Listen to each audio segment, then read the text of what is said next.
ದೊಡ್ಡ ಮನೆಯಲ್ಲಿ ಬಹಳ ದಿನಗಳ ನಂತರ ಒಂದು ಸಮಾರಂಭ. ಹೌದು ಸ್ನೇಹಿತರೆ, ಒಂದು ಶುಭ ಸುದ್ದಿ ಅಂತಕ್ಕಂಥದ್ದನ್ನು ನಾವು ಇಲ್ಲಿ ಹೇಳ್ಬೋದು. ಸೊ ಒಂದು ಅಪ್ಪು ಅವರು ಮರಣ ಹೊಂದಿದಾಗಿನಿಂದಲೂ ಕೂಡ ಯಾವುದೇ ಶುಭ ಸಮಾರಂಭಗಳು ಒಂದು ದೊಡ್ಡ ಮನೆಯಲ್ಲಿ ನಡೆದಿರಲಿಲ್ಲ. ಆದರೆ ಈಗ ಒಂದು ಶುಭ ಸಮಾರಂಭ ನಡೆಯಲಿದೆ. ಸೊ ಒಂದು ಧೃತಿ ಅವರ ಒಂದು ಮದುವೆ, ಹಾಗೆ ಒಂದು ಧೃತಿ ಅವರ ಒಂದು 2 ಶುಭ ಸಮಾರಂಭ ಅಂತಕ್ಕಂಥದ್ದನ್ನು ನಾವು ಇಲ್ಲಿ ಹೇಳ್ಬೋದು. ಹಾಗೆಯೇ ನೋಡ್ಬೇಕಪ್ಪ ಅಂತಂದರೆ ಧೃತಿ ಅವರು ಇನ್ನೊಂದು ಗುಡ್ ನ್ಯೂಸ್ ಏನಪ್ಪ ಅಂತಂದರೆ, ಧೃತಿ ಅವರು ಒಂದು ಕನ್ನಡ ಇಂಡಸ್ಟ್ರಿಗೆ ಕಾಲಿಡ್ತಾ ಇದ್ದಾರೆ. ಸೊ ಒಂದು ಯಾವ ಮೂವಿಯಲ್ಲಿ ಒಂದು ಧೃತಿ ಅವರು ಹೀರೋಯಿನ್ ಆಗ್ತಾ ಇದ್ದಾರೆ, ಏನು ಇದೆಲ್ಲದರ ಬಗ್ಗೆ ಸಂಪೂರ್ಣವಾದ ಮಾಹಿತಿಯನ್ನು ಈ ಒಂದು ವಿಡಿಯೋದಲ್ಲಿ ನಾನು ನಿಮಗೆ ತಿಳಿಸ್ಕೊಡ್ತೀನಿ. ಅದಕ್ಕೂ ಮೊದಲು ನೀವು ನಮ್ಮ ಚಾನಲ್ಗೆ ಹೊಸಬರಾಗಿದ್ದರೆ, ನೀವು ನಮ್ಮ ಚಾನಲ್ಗೆ ಸಬ್ಸ್ಕ್ರೈಬ್ ಮಾಡಿಲ್ಲ ಅಂದರೆ ಈ ಕೂಡಲೇ ಸಬ್ಸ್ಕ್ರೈಬ್ ಮಾಡಿ. ಹಾಗೆ ಒಂದು ಪಕ್ಕದಲ್ಲಿರೋ ಬೆಲ್ಲೈಕನ್ನ ಪ್ರೆಸ್ ಮಾಡೋದ್ರ ಮೂಲಕ ನಮಗೆ ಸಪೋರ್ಟ್ ಮಾಡಿ. ಹಾಗಿದ್ರೆ ತಡ ಯಾಕೆ ಮಾಡೋದು, ಬನ್ನಿ ಸ್ನೇಹಿತರೆ ವಿಡಿಯೋನ ಸ್ಟಾರ್ಟ್ ಮಾಡೋಣ.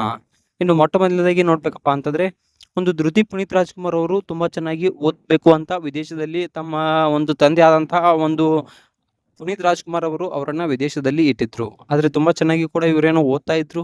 ಒಂದು ನನ್ನ ಮಗಳು ಆದಷ್ಟು ಬೇಗ ಒಂದು ತನ್ನ ಕಾಲ ಮೇಲೆ ತಾನು ನಿಂತ್ಕೊಳ್ಬೇಕು, ಒಂದು ಸಾಧನೆ ಮಾಡಬೇಕು ಅನ್ನೋದು ಅಪ್ಪು ಅವರ ಆಸೆ ಆಗಿತ್ತು. ಹಾಗೆ ಅಪ್ಪು ಅವರ ಆಸೆಯಂತೆ ಒಂದು ತುಂಬ ಚೆನ್ನಾಗಿ ಕೂಡ ಓದಿದ್ರು. ಇನ್ನೇನು ವಿದೇಶದಲ್ಲಿ ಡಿಗ್ರಿ ಮುಗಿತಾ ಬಂತು ಅನ್ನೋಷ್ಟರಲ್ಲಿ ಒಂದು ಡಿಗ್ರಿಯನ್ನು ಕೂಡ ಈಗಾಗಲೇ ವಿದೇಶದಲ್ಲಿ ಕಂಪ್ಲೀಟನ್ನು ಮಾಡಿದ್ದಾರೆ.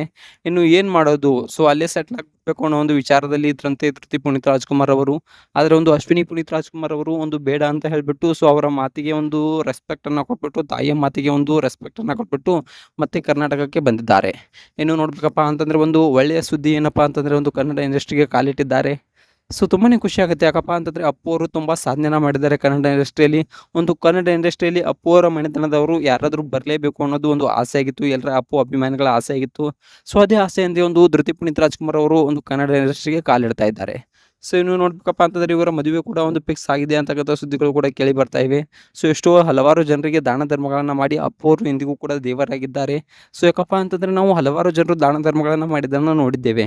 ಸೊ ಆದರೆ ಒಂದು ಯಾರಿಗೂ ಗೊತ್ತಾಗದೇ ಇರೋ ರೀತಿಯಲ್ಲಿ ಒಂದು ದಾನ ಧರ್ಮಗಳನ್ನು ಮಾಡೋದಿದೆಯಲ್ಲ, ಅದು ಸುಲಭದ ಮಾತಲ್ಲ. ಸೊ ಯಾಕಪ್ಪ ಅಂತಂದರೆ, ಅಷ್ಟೊಂದು ದಾನ ಧರ್ಮಗಳನ್ನು ಮಾಡಿದ್ರು ಕೂಡ ಎಂದಿಗೂ ಕೂಡ ಯಾರಿಗೂ ಕೂಡ ಹೇಳ್ಕೊಂಡಿರಲಿಲ್ಲ.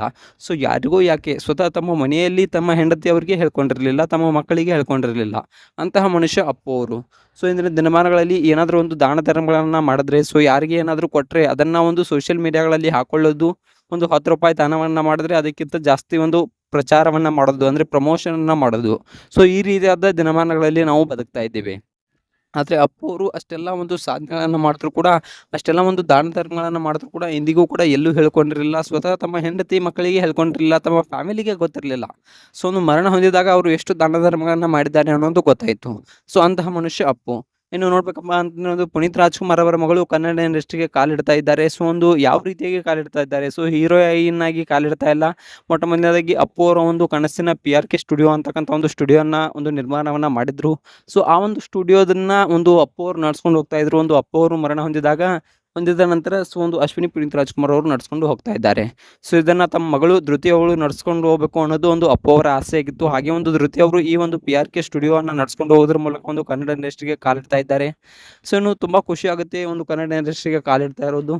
ಇನ್ನು ನೋಡ್ಬೇಕಪ್ಪ ಅಂತಂದರೆ, ಒಂದು ಧೃತಿ ಅವರ ಮದುವೆ ಕೂಡ ಫಿಕ್ಸ್ ಆಗಿದೆ ಅಂತೆ ಈಗಾಗಲೇ. ಸೊ ಇನ್ನೇನು ಕೆಲವೇ ದಿನಗಳಲ್ಲಿ ಮದುವೆ ಕೂಡ ಆಗಲಿದೆ ಅಂತಕ್ಕಂಥ ಸುದ್ದಿಗಳು ಕೂಡ ಕೇಳಿ ಬರ್ತಾ ಇವೆ.